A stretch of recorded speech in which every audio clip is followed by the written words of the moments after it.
Good afternoon, Detroit. This is the Detroit Sports Countdown Podcast. I am the Doc, John Macaroon, and this podcast is where we rank the top 5 stories in the world of Detroit sports. And what a fascinating week this was. So much to get into with the Lions, Red Wings, Tigers, Pistons. So much to get into. Want to thank the producer of this fine podcast, Kenny Franzel. Each and every week he chats with me via text, kind of gives me some news and notes regarding what's going on in the world of sports, and I'm the lunatic who watches everything, kind of reads both newspapers, listens to all the radio stations, checks Twitter from time to time, and then on Sundays enjoy a nice football game with the Lions, and then come up with the top 5 stories. Before we kick off the top 5 countdown, we have what is known as the Kenny Franzel honorable mentions, some news and notes that come about in the world of Detroit sports that don't make the top 5, but are interesting to know and need to be mentioned in what we call the Kenny Franzel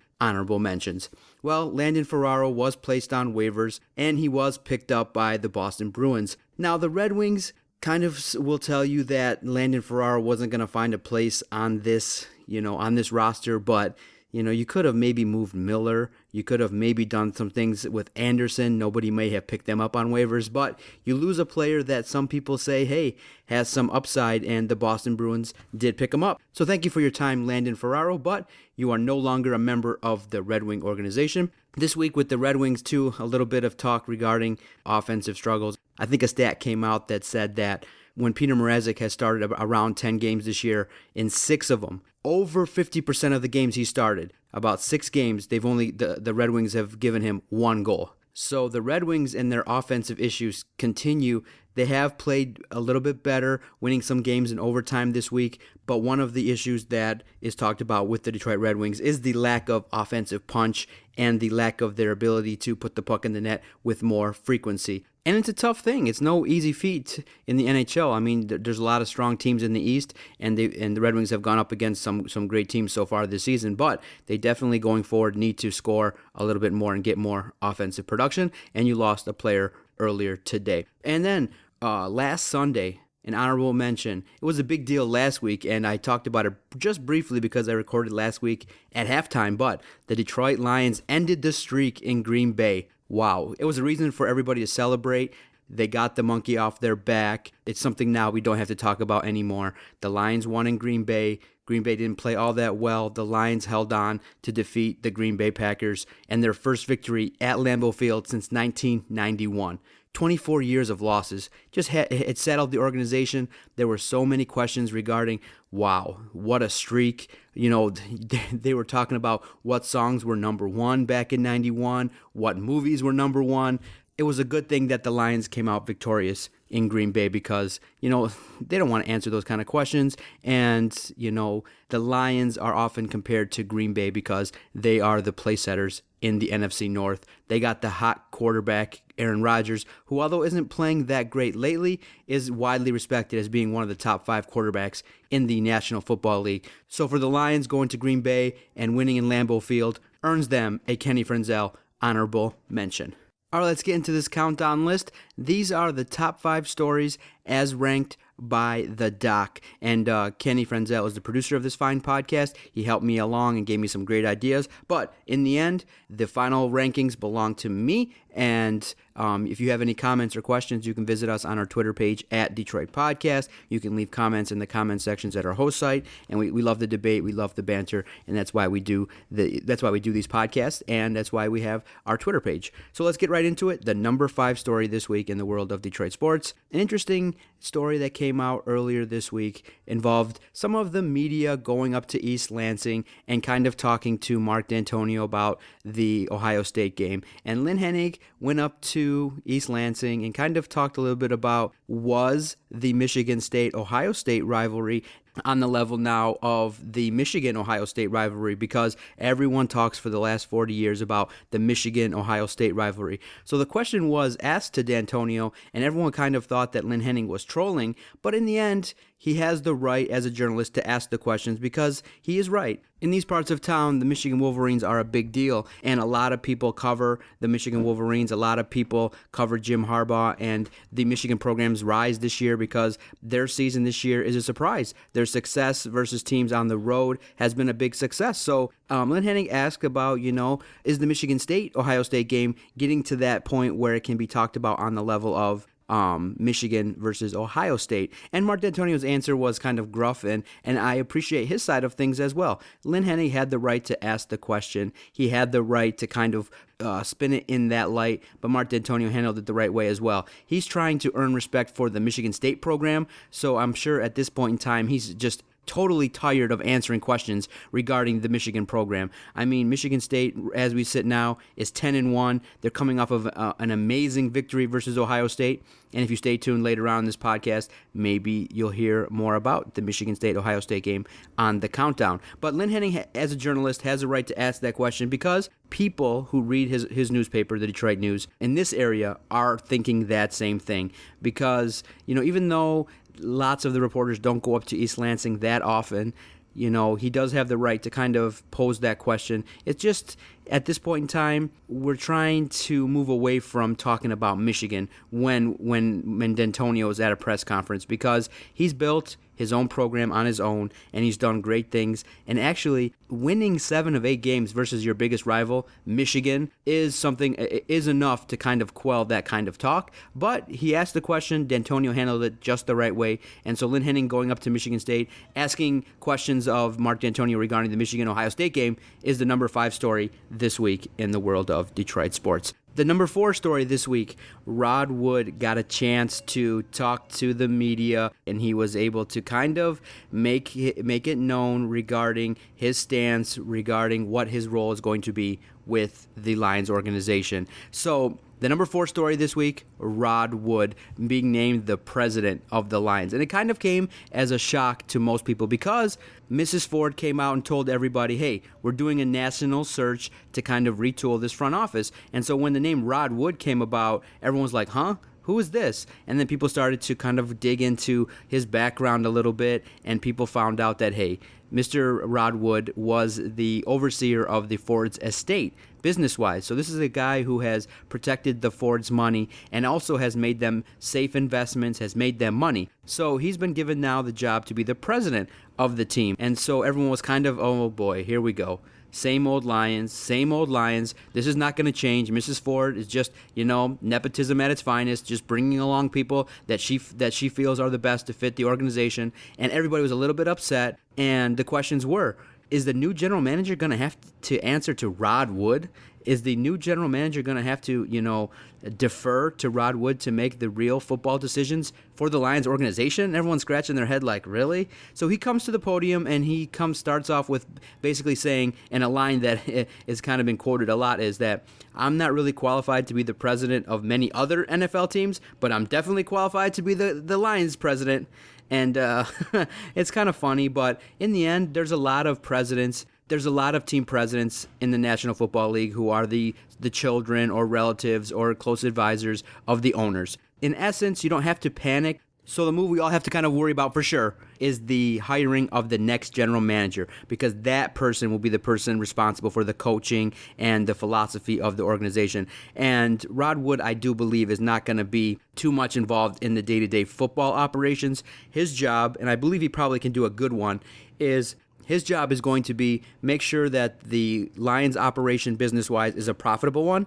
Make sure that everything going on in terms of the business side of the Lions, because remember, folks, the Lions are a business, in terms of ticket sales, running Ford Field. They are a massive, profitable business. Mrs. Ford conducted a national search 8 years ago to hire Rod Wood to manage her estate. He has been vetted by Mrs. Ford in the organization, and she trusts him to handle the business side of things. And whether or not he's able to do that is yet to be determined, but I don't think he's going to be responsible too much for the NFL salary cap. He's not going to be responsible for player evaluation. He's going to be part of the committee with Mrs. Ford, her 4 children, and himself. Now, whether you believe he deserves to even have input, that's a point of contention with a lot of fans, is that really the advisory committee led by Mrs. Ford, her kids, and Rod Wood is going to pick the best candidate? A lot of people aren't confident, and myself included, thinking that, these people have been around the Lions for years and years and years. And what everybody really wants, and everybody who's listening to this can probably agree, is that they don't want the Ford's hand in anything football related in terms of decisions. The Lions have a long history of making piss poor decisions in terms of keeping people way too long, being way too loyal, so many losing seasons, and so many years of underachievement that nobody is confident that they can do anything in terms of making a positive choice for this organization. Everybody wants everybody gone who is currently working there, Sheldon White included, all the coaches.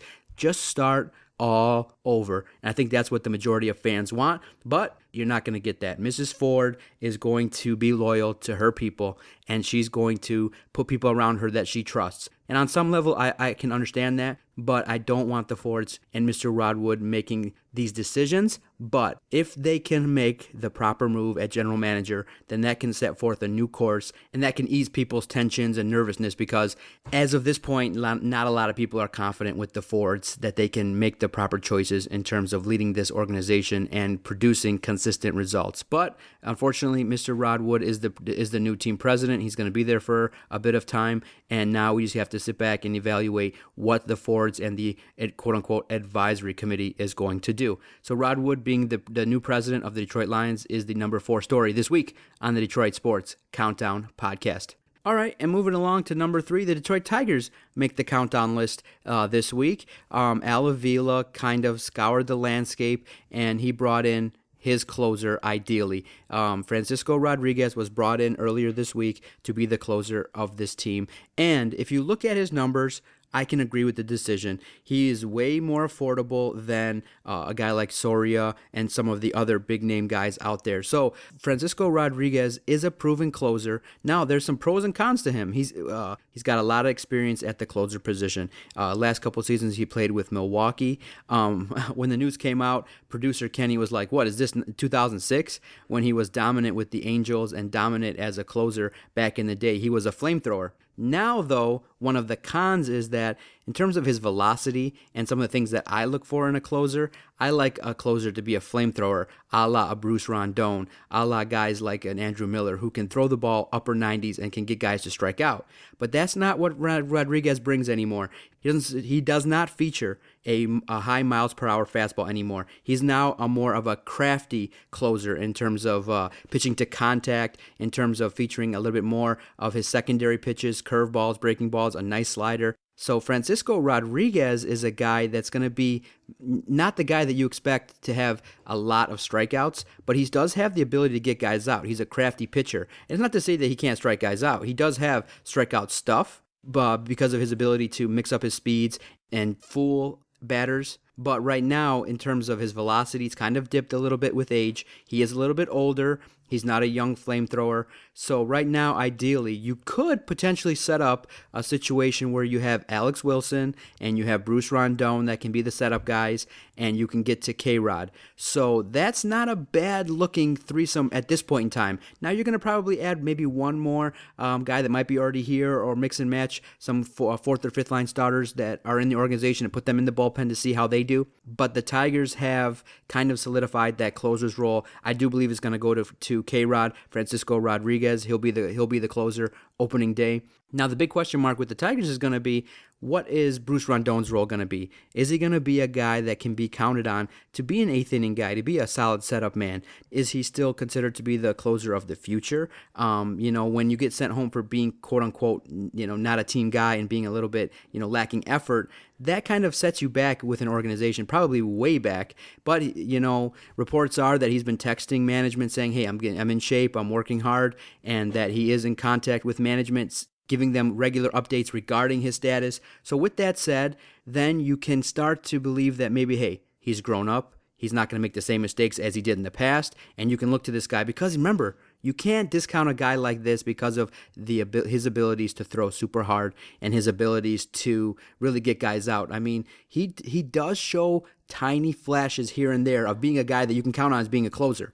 Now, the part that you need to worry about with a guy like Rondon is his professionalism, because you can't really count on him as of yet because he has a tendency to be lazy. He has a tendency maybe not to be the best team guy. But the Tigers have settled in and have their closer, and Al Avila made the move, and I agree with it. Now he can go and allocate some money to continuing to build the starting pitching, and he can continue to retool this Detroit Tigers team to be a team that can contend. So with a move like K-Rod, it kind of leads you to believe the Tigers are trying their best to get back to being a playoff contender, and it's going to be super tough because there's a lot of young teams out there, the Cubs, the Mets, the teams that, the Kansas City Royals, the teams that are up and coming. I think the Tigers took a step back and are now no longer a top 5 team, but they're in that upper echelon, top 10 to top 15 clubs, and so with a couple right moves, they can come right back. So the Detroit Tigers moves this week, starting off the offseason and bringing in their closer, Francisco K-Rod Rodriguez, is the number 3 story this week in the world of Detroit sports. The number 2 ranked story, oh, what a beautiful day it was on Saturday. Now, we got our first snow in the season. We got many parts of the state of Michigan got 6 to 8 inches of snow, lots of power outages. Going into the weekend, it was all clear, nothing on the ground, but Saturday was a snowstorm. But you settle in, you get comfortable. If you had power, you got to enjoy a great football game. The number 1 rated college football game in the land. I believe it was a 7.0 rating. ESPN got massive numbers in terms of the viewership of that game. What an amazing game. It was all around a great game. Michigan State and Ohio State battled. And a lot of people will say that, Ohio State didn't come with the correct game plan, and I fully agree. If you only feature Ezekiel Elliott, a Heisman Trophy candidate, 12 times, I don't agree with him coming out after the game and blasting his coaches and blasting the play call. The play calling. You win as a team, you lose as a team. And now, this day and age, these young cats kind of maybe in the heat of the moment just need a 24-hour cool down period from Twitter, because he, after the game, after Ohio State lost victory for MSU, went on his Twitter account and was like, I'm gone. I'm definitely not coming back to play at the Shoe. This is going to be my last game here at home. I'm going to go test the NFL waters, and I'm going to be gone. So for him to do that and a lot of people perceived that he threw the Ohio State program and Urban Meyer under the bus. Ezekiel Elliott didn't come away from that game looking good, but all credit to Michigan State. They fought, and once the game started, remember guys, Michigan State played Ohio State, a top 5 team in college football, a team that hadn't lost in the regular season for, I think, 30 games. In the regular season, hadn't lost in conference game. And Mark D'Antonio with his backup. Connor Cook did not play this game a single snap. So once the game started, I was like, oh, and I tweeted out on our Twitter page at Detroit Podcast, hashtag Buzzkill,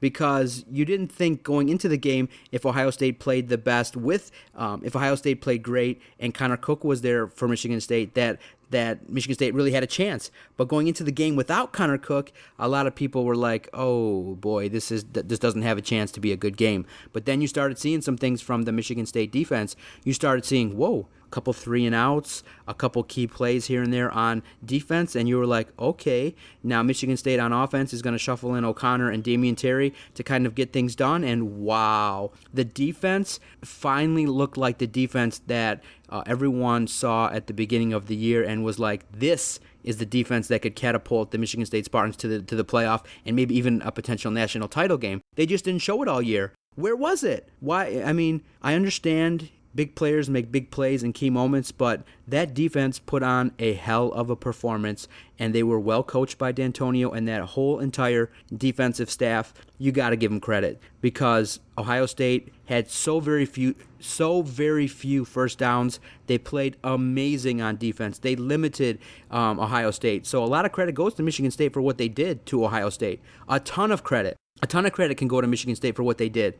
But Ohio State also, kind of maybe because of the weather, they kind of went way conservative. They didn't let JT Barrett throw it all that much. They tried to run the ball, almost to a fault against Michigan State. And Michigan State's offensive line and defensive line, they came to play. And I have to eat crow because, well, not really, but, my cousin Adam Straczynski, he's a Michigan guy, and he picked on the last Doc and Jock podcast, he picked the Michigan State Spartans to win. And the reason why I felt like that State wasn't going to win was because I thought that Ohio State was going to come and play their A++ game.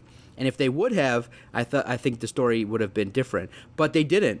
They did not. Ohio State did not play well at all on a lot of different fronts. A lot of it is due to Michigan State's play. A lot of it's due to the confidence that the defense instilled in that whole game, throughout that whole game. But a lot of it also has to do to the game plan. If you early on in the game are going to try to run the ball on Michigan State and you don't see that it's successful, it's incumbent upon that coaching staff and Urban Meyer to change up that game plan. Maybe a trick play here or there. Maybe something different, air it out a little bit more versus that secondary. Did Michigan State's secondary get tested all that much? The points that Ohio State scored were off of Michigan State's mistakes, off that interception and muff punt. So it was shocking to see the 25% increase in Michigan State's defensive prowess, and it was shocking to see the dip in Ohio State in terms of their ineffectiveness on offense, their inability to make in-game adjustments, and that, man, when that field goal attempt was going down, I was like, oh boy, here we go. Because it was on an angle, and Michigan State's kicking game hasn't been great all year. But wow, Matt Geiger, boom, kicked it right through the uprights, sent Sparty Nation into a tizzy. And now the debates are going on in terms of, hey, if Michigan State can potentially win out, can we get back in it? And I'm hoping that the people that are saying it's 100%, if Michigan State wins the Big Ten with one loss, with victories versus Oregon, with victories versus Ohio State, with victories potentially versus Iowa, all teams that were ranked in the top 10 at the time of their defeat, then you have to put Michigan State in.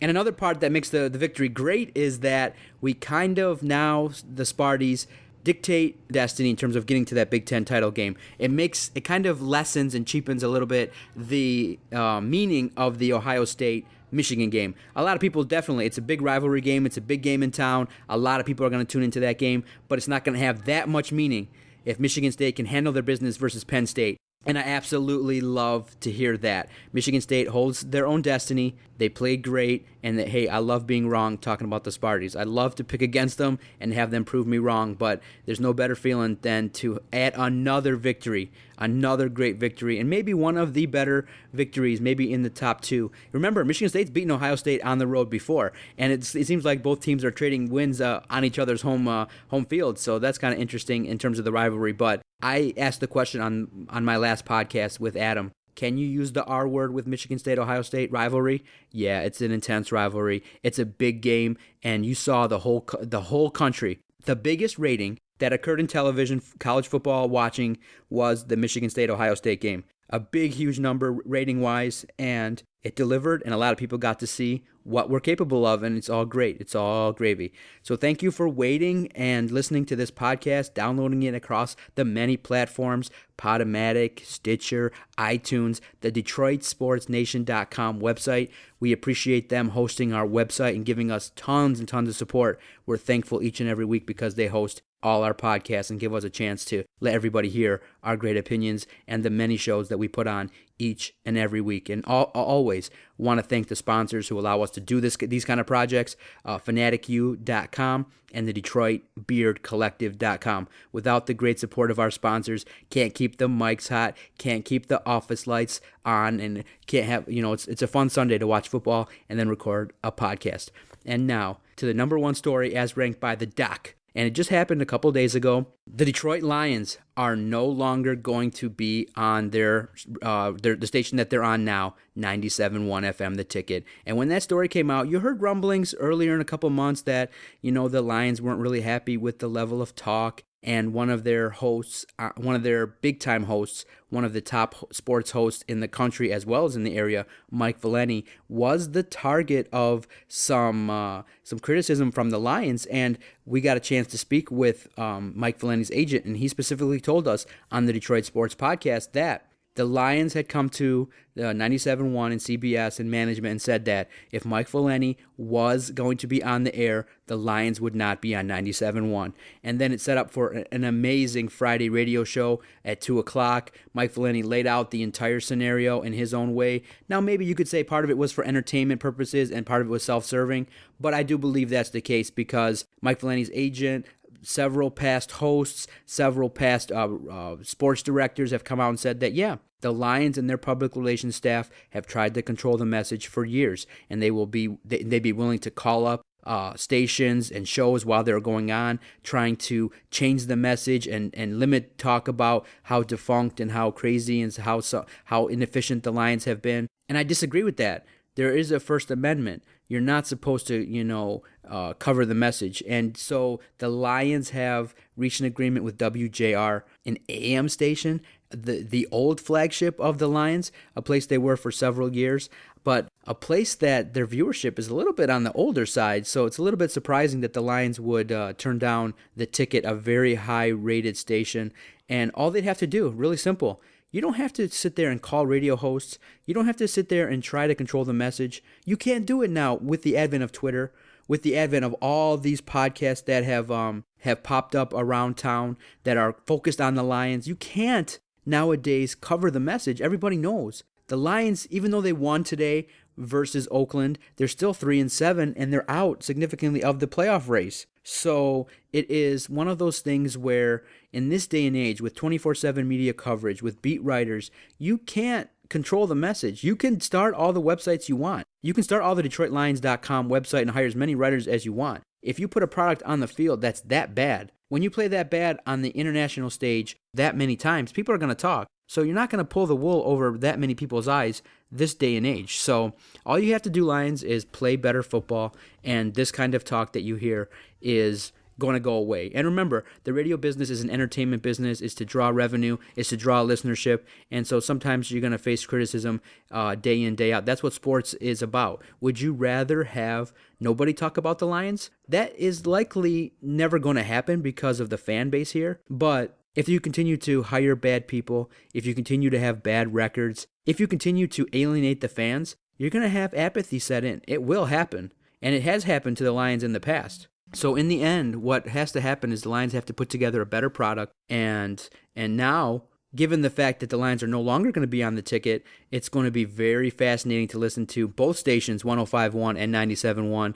And actually, I'm going to peek in a little bit to WJR to see what kind of coverage they bring to the table too, because it's interesting to see how things, as a guy on the outside, it's interesting for me, just as a podcaster and a very avid Lions fan, how things are spun and how things are looked at by journalists and how things are looked at by, a lot of different kind of people. And so that's why I love being part of a podcast network with a bunch of different personalities and guys who view things from a lot of different angles, from Vinny Stubbs to Jason Jarvie to Adam, my cousin, to our newest host, Jerry Mallory, to Vito Churko. So I'm just fascinated to see how different people view the Lions. And you got some who are a little bit more passive, and some who are a little bit more on the hostile side with the Lions. But in the end, Lions, it doesn't matter what station you're on.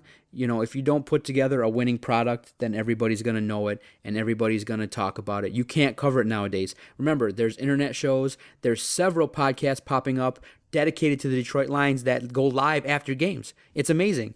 And just 2 years ago, they weren't around all that much. And now they're starting to sprinkle all around with podcasts, with daily sports shows, with the two big radio stations in town. So you can't mask. And remember, everyone here in this country believes in the First Amendment. You can't try to shut people up, and you're not going to shut up a guy like Mike Valeni.